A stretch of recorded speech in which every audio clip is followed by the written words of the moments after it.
In this episode, as you guys have probably seen on our social media, we are doing the Leap Prize, and we brought the co-creators of the Leap documentary, and Adesola and Stephanie will be on, and we'll be covering the behind the scenes of making the film. LA. When they realized it was going to become a thing. I think this is going to be a wave of a whole new breed of creators that are documenting like life, that are documenting their kind of journeys. And I think I've already met a lot of people who are inspired and who are telling me I'm taking my leap of faith in 2024. Taking a leap of faith isn't a step, but a fall into the unknown. You close your eyes and simply let go. We set out in the hopes of creating our own success story. Yes, my people. It's your boy Beej. It's your boy Seb. Another episode of Blocks to Bags. But this time is a special edition. Special. We've got the co-creators of Leap documentary with us today.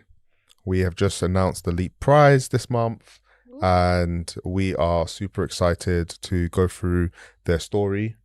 As you guys know, we always like to cover creator, business, and news. In today's episode, you can expect a lot of different things. Seb, what do you want to cover today?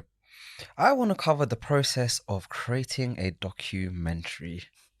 It's a beautiful one that you guys created. Not only that, but you also screened it at a sold out screening, which is amazing. So it'll be good to hear about the process around that. What about you? I think for me, I know ladies hate this question, but what next? Ooh. Is always a question. And then also I'd just like to understand like some of the things that you've had to kind of go through to get to this point. And then maybe just we got some short fire questions for you guys as well. But if you guys didn't realize, we have Steph and the building. I don't know why I whispered that. It's giving ASMR. But hi. But we've got a co-creator Stephanie and Adesola in the building. Thank you for coming, ladies. Woo! Happy to be here. Thank you. So we have had the premiere. How are you guys feeling post-show? And I went to the pre-screening. So I asked that question before as well. But it's out there in the world now. It's been released. Your baby has been birthed. How are we feeling with it being out there? Take it away. Oh, stop. I'm so grateful. I think the screening at Genesis was bigger than anything we could have imagined. The lead up to it was chaotic. I think every person that like does events or has an event knows that the behind the scenes and what you see are two different experiences. But we were just so grateful to see how things came together, to see that people showed out, to see that people were queuing for a film that they knew nothing about. And that is what kind of blew my mind. Like Steph and I were upstairs. We didn't have any form of awareness of what was happening. And then when we were being informed of the drones of people that were coming, like it was overwhelming. And I think to see everybody receive it in such a positive light, to see everyone be excited and inspired by the film, that's something we couldn't have ever imagined. So I'm very grateful. Yeah, it was very surreal.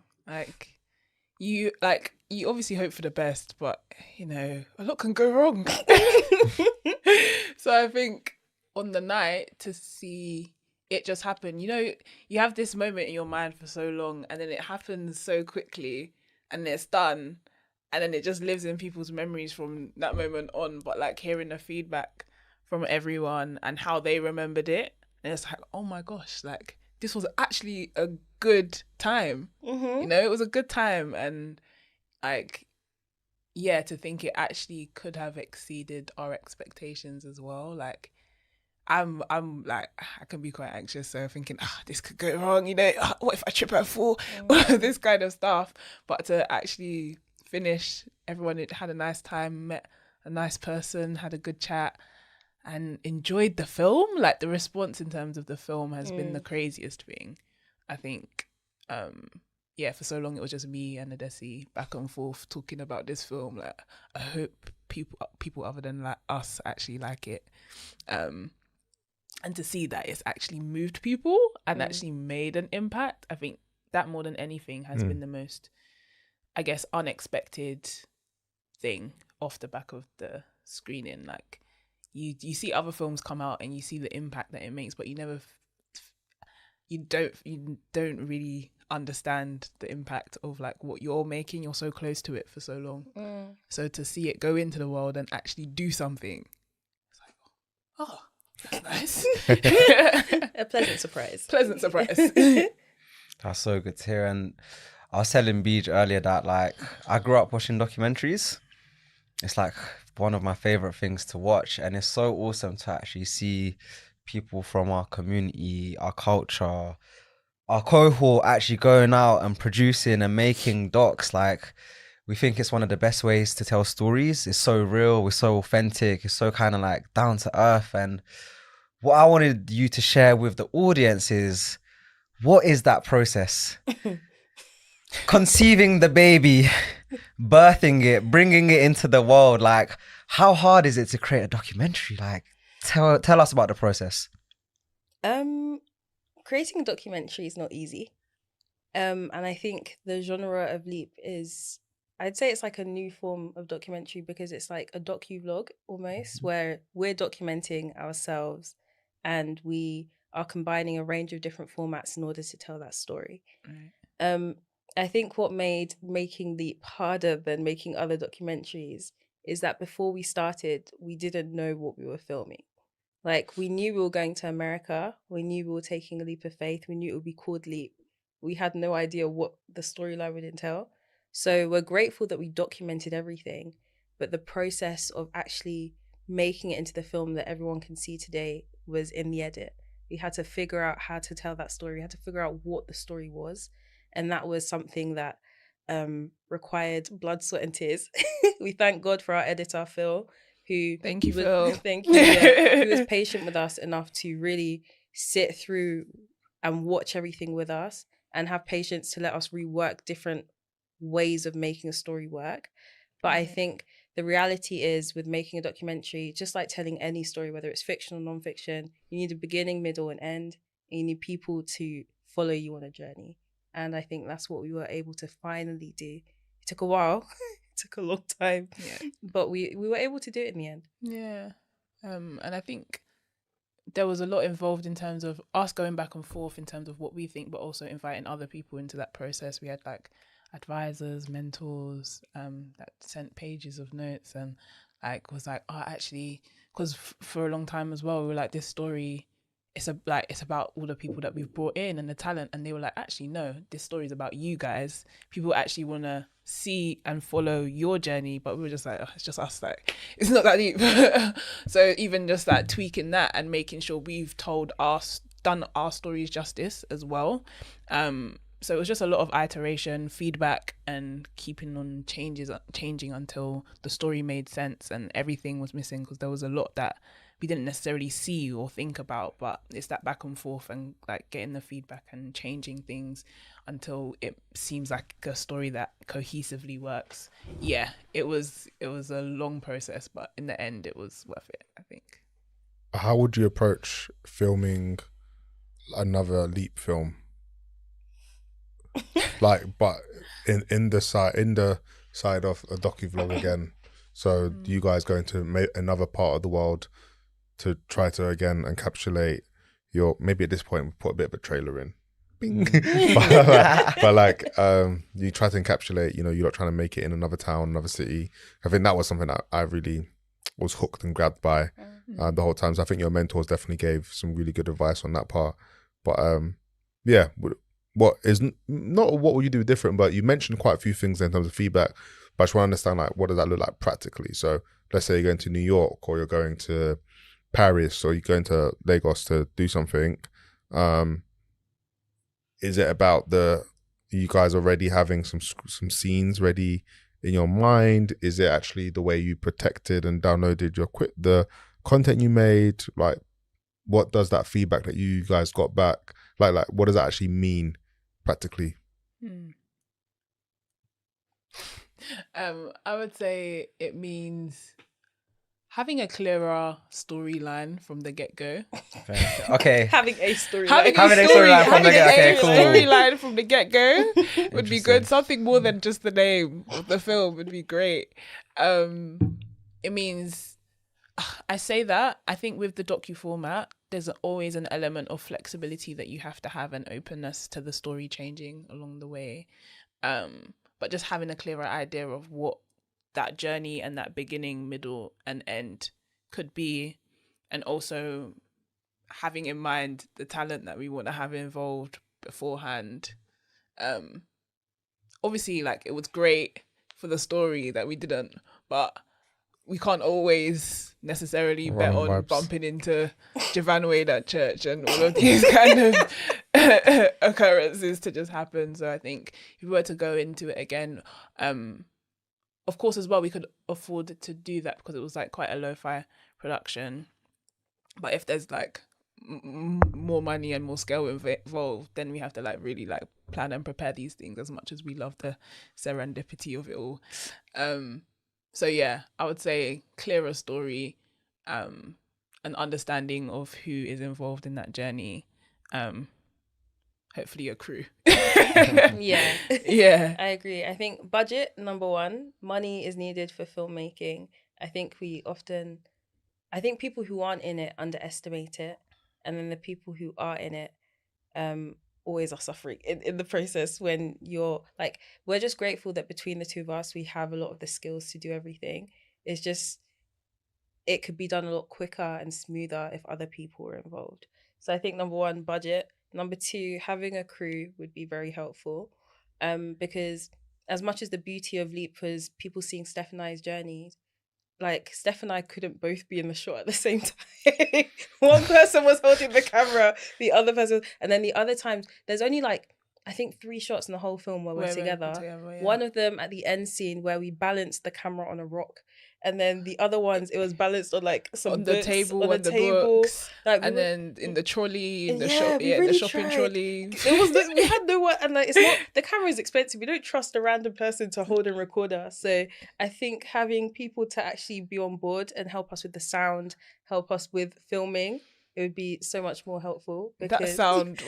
we fought for our lives. We fought for our lives. It was good in the end. I can't believe it. When we figured out how to use, because BJ helped us, he gave us some mics, but we learned how to use BJ's mics on like the fifth day, on the Yeah. 5th to last day at the end of 3 weeks. Before then, we were really Trying and testing, and then we realized, this is missing. We should probably get headphones so we can listen to what people are saying. literally we'll shoot and just hope for the best. And then we'll be watching the rushes back at the end and be like, oh my gosh. Oh yeah, I don't know. Some of it was good. Like I think we Yeah. were pleasantly surprised, especially after Avellino's shoot, when we saw how pretty the footage looked, even though we didn't have the lights, we didn't have any of the equipment. Seeing how it actually worked out, we're like, okay, we're actually skilled. We know what we're doing. Yeah, Let's make so all the other interviews got progressively better. because we once- realized yeah. what was missing. Mm. So, So like, what equipment did you actually go out with? Like, what equipment did you go out with? Because I'm embarrassed. no, it's the thing is, it's not embarrassing because there's other people that are I'm gonna trying want to to start. do Yeah, this, isn't it? 'Cause founders are telling their own stories now. Like we're all like literally building up on like who we want to be, and who we want to be. Sometimes it's about that story you're telling. Okay. So yeah, no, I was gonna say what the camera we went out with was a Lumix S2. I believe I should know the name of my camera, innit? Yeah, that's what we went out with, and I got it just before we left, to go. There's a story within that, but I won't go into it. And then we, in terms of like audio equipment and stuff, we used a bunch of stuff just borrowed from everyone. Yeah, we borrowed BJ's mics that Steph picked up like the day before. I had some mics, but Steph forgot them at home. I forgot the Rode mic. She forgot them at home. That would have helped us significantly. I'm not burning. Okay, do you know how I'm much not burning? equipment? But you are. I'm not burning. But Bear in mind, it would I have did helped not us. sleep the night before because I was so stressed, thinking if I forget any of this equipment, I don't know what we're going to do. So I thought I had packed everything. We had your equipment. We had, shout out Zena. Zena also lent. So I ended up at her house before I came to you. And she's like, I've got this suitcase of stuff, Steph. If you need any of it, I don't really use it anymore. So I got that stuff, got your stuff. And then I left. I left the Desi's mic somehow without any sleep throughout the night. I still managed to forget it. But yeah, that was kind of the equipment. We had all of that audio stuff, and then we got a tripod when we were actually out there. We bought everything out. We bought hard drives out there. Bought hard drives out there. SD Amazon cards. Prime isn't next day out there. No, it's not in LA. Yeah, that's so It's true. Amazon not. doesn't work the same way. No. Hard drive, SD cards, tripods. Yeah. Cables. Remember the cable for the shotgun mic didn't work. Yes, so we had to buy a new cable. It took us so long to even figure out what was wrong with it. We bought everything. We bought so much stuff Everything. out there as we went along, and then it was like a week or so in, they were like, okay, I think we can shoot some stuff now. Yeah, because we were shooting B-roll and we had tested loads of different things to shoot, and then we were watching it back, we're like, okay, that doesn't work. You have to try again. But the interviews, it was literally just praying that it would work because we caught them for that window. So that's when we had to really just pretend like we knew what we were doing. I think they were expecting crews, and then they saw me and Steph holding a backpack. Yeah, they're like, oh, how many people is it gonna be? And it's like, oh, it's just us. And they're like, oh, okay. So I think that's why everyone is surprised at the outcome of what the film actually looks like, because what we presented didn't look like what the film would look like. But that's also like speaks to evolutions. Even like what we're recording with today, you know, to get 3 cameras normally it would be very, very expensive 4 or 5 years ago. So I think there's beauty in the fact that you're failing fast, failing forward. A lot of us, especially creators, we want things to be perfect because we've seen the standard. You know, you've interned somewhere, you've worked somewhere, you've gone somewhere, and you've seen what you've watched behind the scene content. But I think that what I'm taking from your story, even though you guys are, you know, laughing whilst talking about it, because if you don't laugh, you're gonna cry, right? And or it's such a joyous moment to be like, look how far we've come. And I think a big thing for me, if I think about events I've ran where it's like we're literally like we're using paper and pen to check people in rather than the scanner, or we're like the team have lost like half of whatever. I feel like all of that resilience, it builds up a skill where you're able to firefight quickly. Right. So just want to give you your flowers. Like it's something that it's like, it's important that we're balancing out the story, right? We're like, this wasn't easy to do. We were winging it. But look what you've created. Talk a little bit about post-production, because a lot of people love kind of like working with like big teams if they can. And I noticed a lot of different credits. I know there's lots of people that have supported you guys in different ways. I was hooked when I saw the cover. I was like, oh, this is dope. What is this? And I was like, it just piqued my mind. But I know it's been the two of you, but what has been the post-production team? 'Cause I know there has been a few people involved. You mentioned Phil. There's a couple other people. Like, yeah, talk us through a bit of that. Me? I can go for it. In terms of post-production, I think that was, I guess, when the bulk of our crew came on board, or all of our crew, the whole crew came on board. I don't know if I should mention names because then we miss out people. We can talk through the process. Okay, cool. Yeah. So, it was like in June that we finally got our first bit of funding towards the doc. Before that, we had both attempted to edit. We had both attempted to edit and it wasn't working out well for us. And at that point, I was supposed to be like take over from the edit. And I had just shot another film. And I was just not prepared to face this one and go into this edit.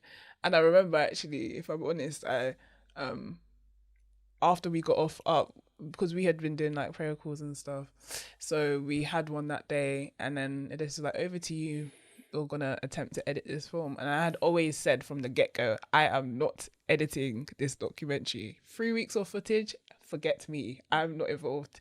So I was like, how did we still end up here? And then after that call, I prayed again, because I was like, I don't know where the strength is gonna come from to face this film. So I was just like, God, please just give me strength to actually do this thing. I don't know how I'm gonna do it. I don't know where the energy is gonna come from, but please take this process into your hands. And literally after I said it, no joke, I opened my phone and I saw an email. And it was from Metallic Ink.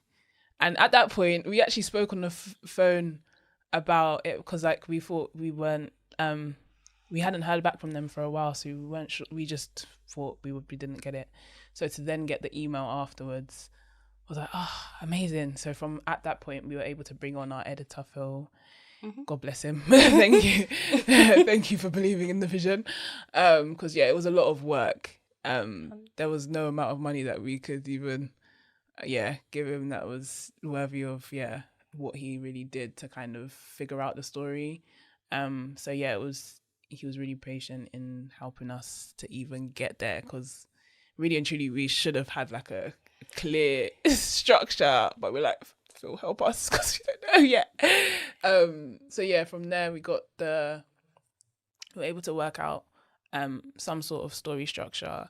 You went off and worked on like a documentary or something, and then so like day job wise, I was doing some researching. So I was working on a documentary for ITV which followed Black people in fashion, and so from there I was watching our producer director storyboard, and I was watching how she was making running orders and scripts. So everything she was doing, I was applying that to Leap, because I then realized that you have to write a script for an edit, and I didn't know that before. So we had to essentially write the script for the film, and that's what we ended up giving Phil to work on. Right. And I think, the post-production process for Leap, everyone that came on board was very skilled and very talented, but they were all doing us favors. We paid them, but not enough. Yeah, we paid enough. everyone, but not enough, because they did way more than they needed to.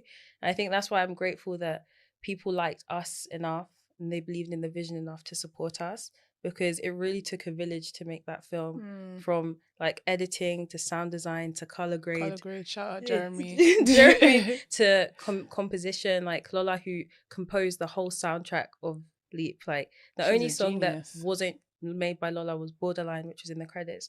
Everything else you hear, Lola made that song from scratch. She heard like we gave her references from like Insecure and like different like sounds, and she picked it up and she got it, and then she composed to the story. Wow. And that was so beautiful, because she really took what was in our minds, things we hadn't even fathomed, and she made it so beautiful. And like that's why I can only say like I'm so grateful for being able to like make this what it is, because Leap only came because the people that were involved, even Michael that designed the poster, designed our logo, it works so seamlessly with the film. And even beyond that, because like now like we're kind of looking at future stuff and like the whole brand as a whole, like from the poster we were able to use that as a foundation for like the brand, I guess, and everything that we've made outside of just the poster. So yeah, like sick work from really great people that have really like are really behind the film and behind us, not just the film as well. Yeah, but as we mentioned earlier, like money was necessary. So like as all the freelancers came on, we had to bring in associate producers. That's when Claude came in with Dream Nation, and that's when they gave us the studio to film all those piece to cameras that we shot, because we shot all of that after, when we realized that there's gaps in our story. So we told the story like that. That's when Blocks to Bags came in. That's when 2020 Levels came in, and everyone really just came to support to get us over the finish line, because we needed that push. 100%. I love that. And I wanted to chat about this concept. It's called the power of twos. Yes. Now, obviously, there's clearly something special about you both. So many people have wanted to be involved in the kind of story to help you out. How have you worked together to kind of make this work? And like, were there points where it was hard? Because I have a feeling that a lot more people are going to be empowered to think, okay, we don't need like a massive crew or like 50 people to get things done. You can just do it with just you and your friend. Like, so question is like, what did it really take for both of you to work together? And like, what's the other side of it? The dark side. The dark side. Some people might say.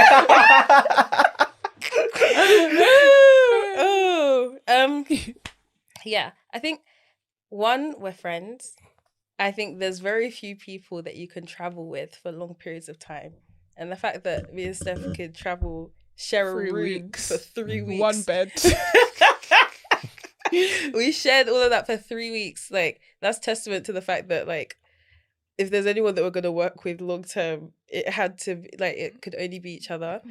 And that in itself was a good foundation / starting blocks, because that's constant proximity. We were together all the time in LA, and then post LA, we were together all the time. So it's an interesting one, because your friendship, it changes it changes from being like, hey, how are you, to hey, we're working.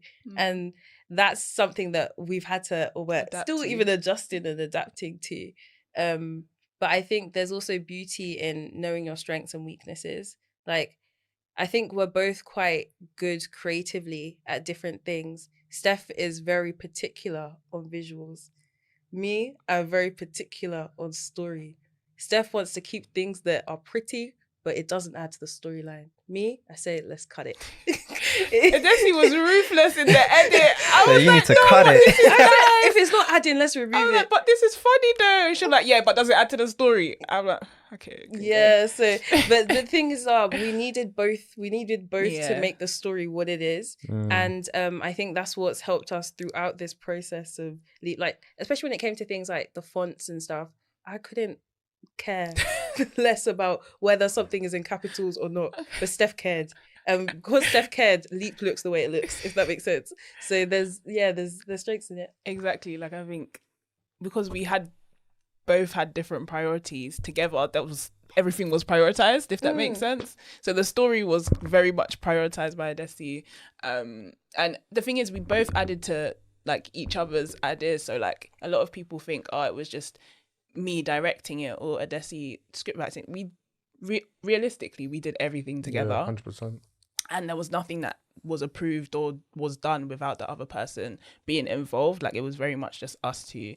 But it was our different strengths that really came together well, because like, in terms of streamlining a story and just cutting off the fat as well, there's so many cute little things like, oh, it's nice, and it's like, no, it has to go. And then in terms of, like, the visual aspects as well, so like, together it was a good balance. That's what I would say. Also, in terms of, like, just working together, I think it's also to successfully work together, it's also about humility and being willing to embrace each other's ideas, even if you don't necessarily agree or you have a different point of view on something. It's about compromise, and it's also about communication, I would say. Like, I think over the period that we've been working on in Deep, I think we've gotten a lot better at communicating and, like, being more honest about how we feel about something, or if we prefer something another way, or didn't like this or didn't like that. I think we've gotten a lot better at saying it and it not needing to be a big deal. So I think it's grown us as friends and, like, matured us, I guess, in terms of how we manage our friendship. I love that. And you said 3 weeks together. It's, to be honest, we actually had lots of fun. Yeah, we had loads of fun. I'm laughing to make, like, the laughter isn't because we hated it. It's actually because it was actually we made it work. I also think you're just a giggler. I think both of us are. And this is worse than me, maybe. Like, I was saying something and she's just like, so true. Yeah, I need to be serious. It's true. no, but it's fine. And there's a lot I could relate to as well about even in our duo-ship and stuff we do. Like, there's, like, it doesn't matter who, like, if for something to work long term, it takes, I've got 3 C's: clarity on who's doing what, and things that we need to talk about together, commitment, like, if things are gonna go wrong, but, like, we're committed to the process, each other, and what we're doing, and then communication. Like, a lot of problems happen because you don't communicate, and even if someone, like, lets you down, it's like, listen, you let me down on this and this, I'm working on these solutions, what do you say? And then person, if you don't have an answer, coming back and being like, you know what, apologize, but I don't have time, I don't have an answer for this right now, but I'm going to come back to you, or thanks for flagging it again, drop the ball here, this is what I think. So I just think, based on, like, a couple of different business partnerships I had, people would say, when I was like learning about work and building creativity. Oh, don't work with family or friends. But I think there's nuance because you can work with a stranger and still have the same problem. It's about how you want to approach the situation. That's mad. Sebs, what's next? The competition. Leap. Let's talk about the competition, right? So what is the inspiration? Like the prize is still there, still open. Like talk to us about like the inspiration behind the competition and what you kind of want people to achieve by watching the doc and the kind of feeling that evokes to take a leap. The Leap Prize was birthed because we always knew when we created this that we wanted to give back, that this whole process happened because so many people contributed towards us being able to make this film. And we wanted the opportunity to give other people the chance to take a leap of faith. And the Leap Prize was crafted so that you can have that push to do that. Because Steph and I, like, our leap was using money that we had saved up to buy tickets to LA and shoot something. And I think other people just need that push in order to get there. And the whole point of the prize is saying that whatever idea it is, whatever projects you've always wanted to do, this is your chance. There's no excuse anymore. And yeah, that's what we wanted to do. There's no age limit on it, which is also exciting. You have to be over 18. We want to show that at any stage in life, you can take your leap and you can do something beautiful. What she said. That's pretty much it. Yeah, I like using that line too. Yeah, just what you said. Today. So obviously earlier I asked about like whether we're going to make another film. You know, what does that look like? I would love to know like what have been some of the favorite things you've both enjoyed in other people's reactions from the film. I saw someone make a whole LinkedIn post about it. There's been I was like, whoa, this is dope, you know. But what are some of the things you've seen from leapers around the world? BJ's really quoted this word. Yeah, really quoted it. It's a real thing now. What have I loved? Oh, I think it's my favorite part, man. I would say the fact that it's actually translated into action for a number of people. Some of my friends were saying how like in the car ride home they were all talking about the leaps that they were going to take next. And then there was someone that I think we both met at the screening. His name's Callum.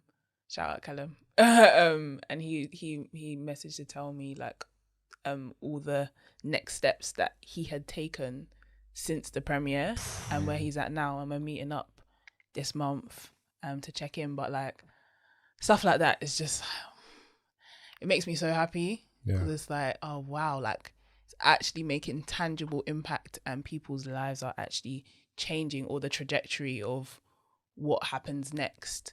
This is just one moment and them turning left at this point or whatever. Down the line, the grand scheme of what that looks like, we can't even contain or put imagine it. So yeah, I would say that's been my favorite thing about like the response, the fact that it's translating into real world impact and actually producing hope where there maybe wasn't before. Because I think both of us have been in very hopeless situations. And yeah, like being able to help bring people out of that, and the belief that we were creating it for that purpose and helped us to keep going through it and to know that it's actually doing what we aimed for it to do is amazing. And I think for me, I think everyone's just surprised at how good it looks and how and how professional it looked. I think the words that I've heard from friends are like, we're just used to supporting our friends for the sake of supporting our friends, but I'm actually supporting something that's actually good. Now, I think it's a bittersweet compliment because it's like, thank you. But it's nice to know that our work is professional and like people in the industry respect it, and our like other people who have no affiliations or ties to us see it as something that is commendable, and I appreciate that our hard work is actually being recognized. So yeah. We love that. Well, the Leap Prize is open. What do you have to do to enter? That's yeah. So we have an application on the Leap Prize on the Leap website called leapdocumentary.com/prize, and you just have to answer some questions about yourself, tell us about your creative project, and you can link anything regarding portfolio or anything that you think will help your application. And you also have to watch Leap, so tell us what you resonate with in the film. And applications close on the 29th of February because that's the leap day. So we thought, let's keep it in theme.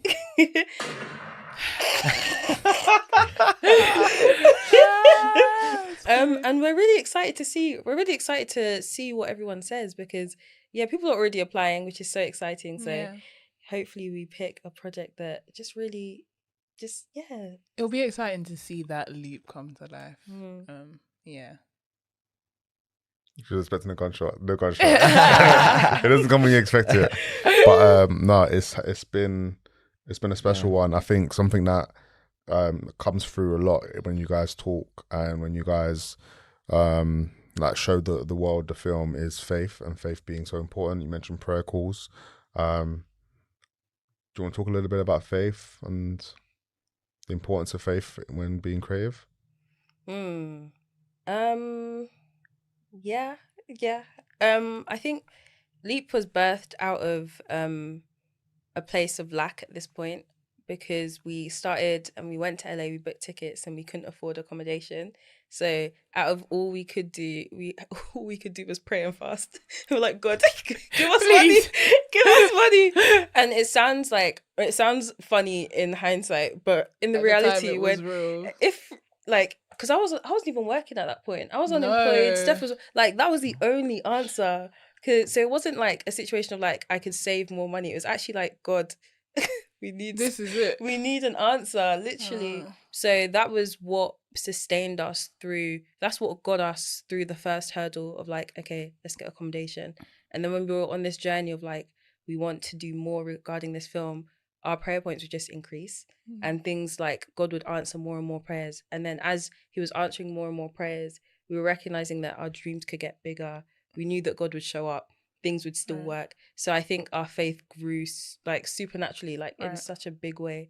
And I think that we ended up realizing that when all these people, when Avellino said he wanted to meet us and we don't know Avellino, or when Javan said we should come to his house and there's no reason, it's like, okay, you know what? This is way bigger than us. This is a story that's beyond us. We have to really just trust that God has written this. So, yeah. Yeah, I think Adesi really summarized it quite well in terms of that was everything that, like, that was our reality at the time. And it was the one thing that really kept us going through everything. Because I like the whole idea of like self-belief, and you know, you got to believe in yourself and talk up your manifestation, talk your talk. But I won't lie, during this whole like journey of Leap, like at some point belief in myself ran out. 100%. And it ran out. And what we were then banking on is the belief in something a lot bigger than ourselves to get us through it, if that makes sense. So like what the screening was, what this is, what we're sitting and standing in right now is as a result of a belief in something that is way greater than us. Otherwise we wouldn't have got here. There's no way. No way. So I think when the times were the hardest and when we weren't enough, it's like even if we're not enough, God is. He never runs out. Do you know what I mean? So like that was our way of just keeping on until the very end. And as we kept on believing, things would just happen. And like even though there was so many obstacles along the way and the journey, we've only shared like a very small snippet of everything that has been happening in the period of making it, but it was probably our kind of lighthouse of hope as well, even to know that God was behind this story for us. And our kind of like, we just felt like a real sense of purpose So yeah, I think I would just encourage anyone that's going into anything to just have a bigger why. It doesn't necessarily have to be your faith. It could be like just a bigger purpose in terms of like impact or whatever it is, because if your idea or your project ends with you, I don't know if that's gonna keep you going when the going gets really tough. So yeah, that is a strong mindset for everyone to take. And yeah, leaps of faith has definitely been the reason that we're here right now doing what we're doing. But yes, guys, that has been another episode of Blocks of Bags. I love these sound effects. So it's all about. You've been amazing guests. Thank Thank you you so very much. much.